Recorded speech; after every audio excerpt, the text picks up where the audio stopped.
You know, this person once said in front of friends, he said, I've never been to a nightclub before. Everyone looked at him with shock because he said, I've never been inside of a nightclub. All of a sudden, a nightclub not being in there is a shock to everyone. Another one said, I've never kissed a girl before. Everyone looked at him in absolute dismay. Not only in dismay, they thought he's a loser. And now they make movies about, men who are losers because they can't get women, and they call them wimps and they're cowards. How things have changed around.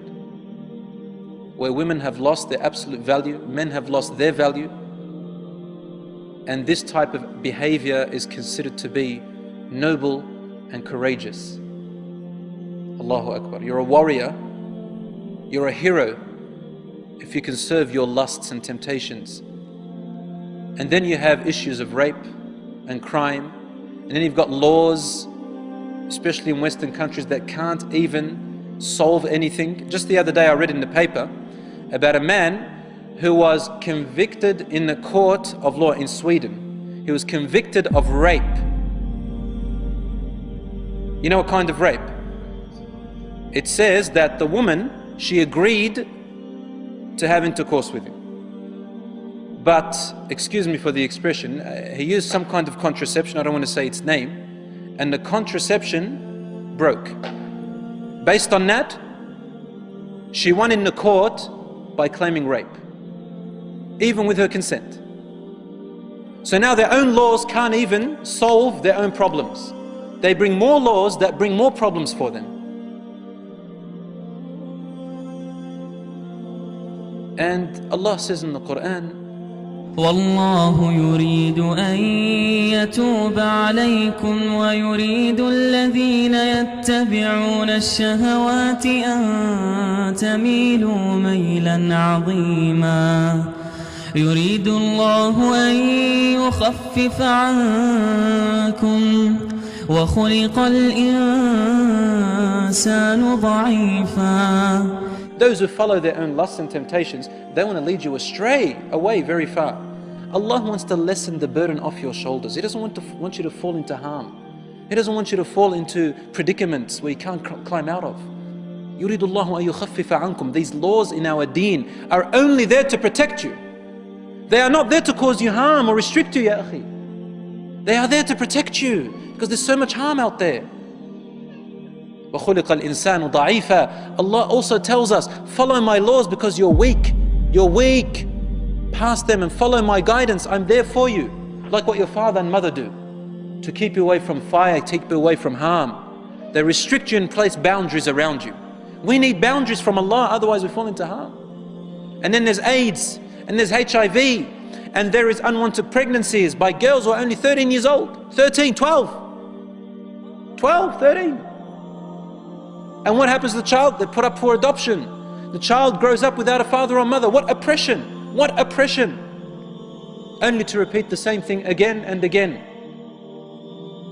So there is great harm in this. And here we are, they're trying to tell you youth that doing these actions makes you a man. You want to become a man? I dare you to get married. I dare you to get married. Because to them, this is the most cowardly thing. They don't dare to get married, brothers and sisters. They don't dare to get married. I had a neighbor, she had a 3-year-old daughter, but they never got married, her and her partner. In the end, he left her for another woman. Obviously, he's going to leave you for another woman. He's too afraid to be a man. He doesn't want to get married because he's too deep in his lusts. And then turns around and she says, men, they're only after their ego. Of course, why did you take a man like that? Allah gave us conscience.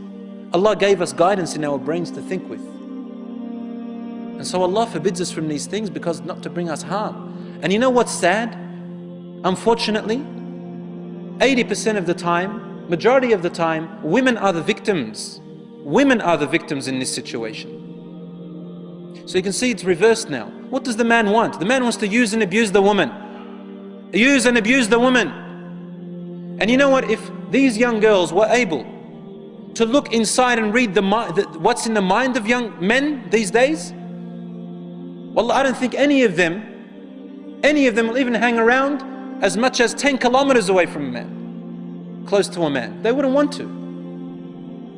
But the men, they like to deceive women. Wicked men, they like to deceive women. Wicked men, non-God-fearing we're talking about. And then you get this poor woman who thinks that, he's my boyfriend. We're going to stroll in, this is the image she has in her head. We're going to stroll in the park. He's going to pick up a daffodil and give it to me. Or a rose. Hand in hand together. And then we're going to wait until the sun sets. And the birds chirping around us in this beautiful park. Poor thing. This is what she thinks, right? But the man is thinking about one thing. And he's going to tolerate all of that until he gets to it. I'm talking about men with diseases in their heart, and there are many of them today. With the tabloid, with all the sceneries that you have out there, and all the things that are occurring, I feel very sorry for a lot of women, and I feel very sorry for a lot of men who have sold their youth and sold their chastity, sold their dignity to be so cheap.